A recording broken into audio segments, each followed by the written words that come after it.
Повечето хора смятат, че ако една става ги боли, това се проявява изведнъж.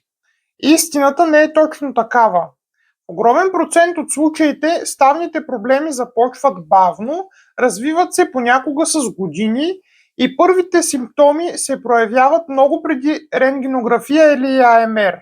Проблемът е, че голяма част от тези проблеми в началото се приемат за нормални, като част от възрастта, натоварването или свързани с промяната във времето. Пациенти идват със сериозна болка, а когато ги попиташ, се оказва, че ставата дълго време преди това ги е предупреждавала с кованост, щракане, лек отток или ограничения в движението. Аз съм доктор Коста Иванов, специалист по обща медицина, и в това видео ще ви покажа 7 ранни сигнала, че ставите ви не са добре, още преди да има поставена диагноза, и ще ви обясня какво стои зад тези сигнали от гледна точка на анатомията и физиологията. Ако мислите, че това ще ви бъде полезно, продължавайте да гледате.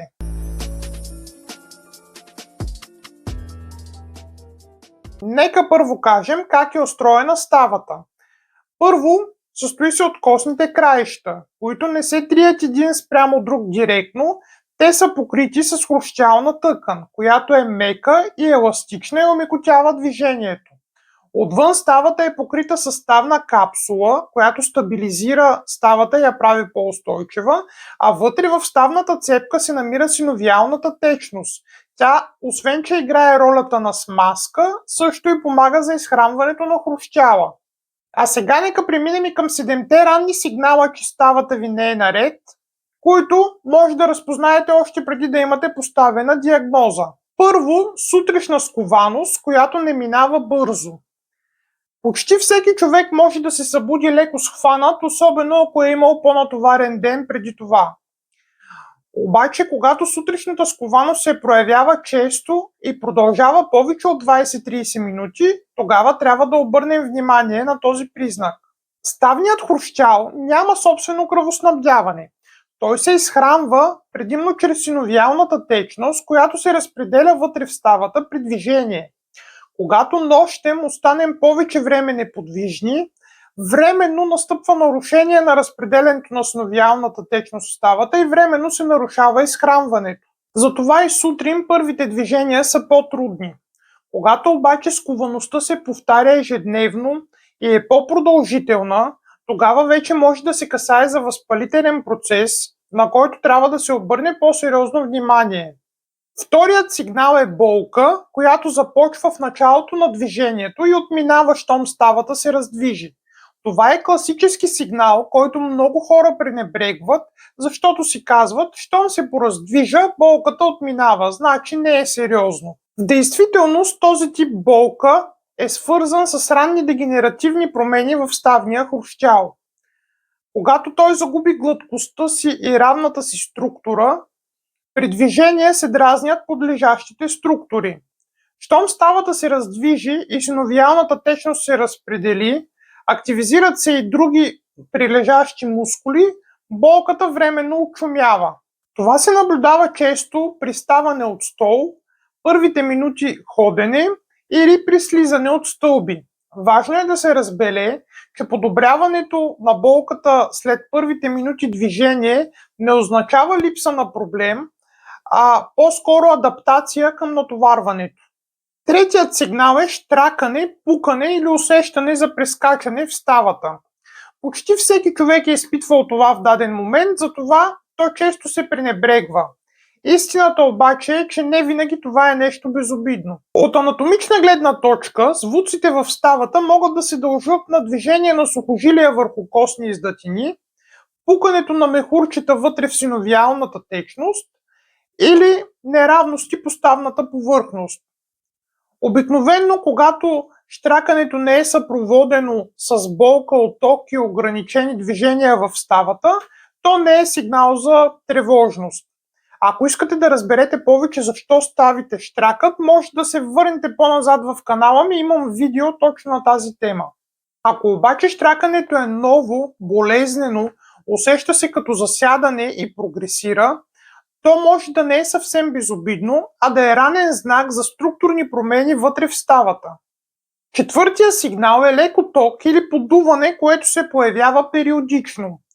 Често дори видимо няма отток, а пациента го описва като стягане или тежест в ставата, която се появява в края на деня. Физиологично ставата реагира на претоварване или дразнене с повишено образуване на синовиална течност. Това е защитен механизъм, но когато той се случва често, редовно, означава, че в ставата има дразнене или възпаление. Това е ранен сигнал, че ставата не се справя с натоварването, което й се налага. Петият ранен сигнал е болка, която не се проявява по време на физическото натоварване, а няколко часа или дори на следващия ден след него. Тя често се бърка с мускулна треска, особено при физически активни хора. Разликата е, че при ставните проблеми болката е резултат от микротравми и възпалителни процеси в ставата и околните структури. Медиаторите на възпалението се натрупват бавно, затова и симптомите се проявяват с закъснение. Това може да е признак на ранна артроза, хронично претоварване или нарушение на биомеханиката в движението. Шестият сигнал е намаленият обем на движението в ставите, дори когато болката не е особено силно изразена. Този сигнал често оставя незабелязан, тъй като се развива бавно и хората несъзнателно започват да избягват определени движения. Причините за намаленият обем на движение могат да бъдат скъсени мускули, стегната ставна капсула или промени в хрущяла. В практиката се проявяват като невъзможност за извършване на пълен клек, ограничено вдигане на ръката над главата или невъзможност за пълен обем на движение на врата. Това е един от най-ранните и обективни признаци, че има проблем и често се проявява преди силната болка. Седмият ранен сигнал е болка около ставата, а не директно в нея. Това често обърква пациентите и ги кара да търсят проблема на грешното място. Много ставни проблеми започват от сухожилия, бурси или мускулен дисбаланс около ставата. Характерни симптоми са болка от външната страна на коляното, болка в ингвиналната област, която е от тазобедрената става, или болка в рамото, която всъщност е от чинния отдел на гръбначния стълб. Този тип болка е ясен сигнал, че проблемът е комплексен и не засяга само една структура. Ставите не се чупят изведнъж. Те се предават постепенно. Първо спират да се движат свободно, после започват да щрякат, а след това започват и да болят. И когато болката стане постоянна, тогава проблемът вече не е само в началото си. Ето защо предупредителните сигнали са много важни. Колкото по-дълго ги игнорирате, толкова по-висока е и цената. А цената не е само болка, а и ограничения и хронични проблеми. Ето защо трябва да бъдете внимателни и да отдавате внимание на сигналите, които тялото ви дава.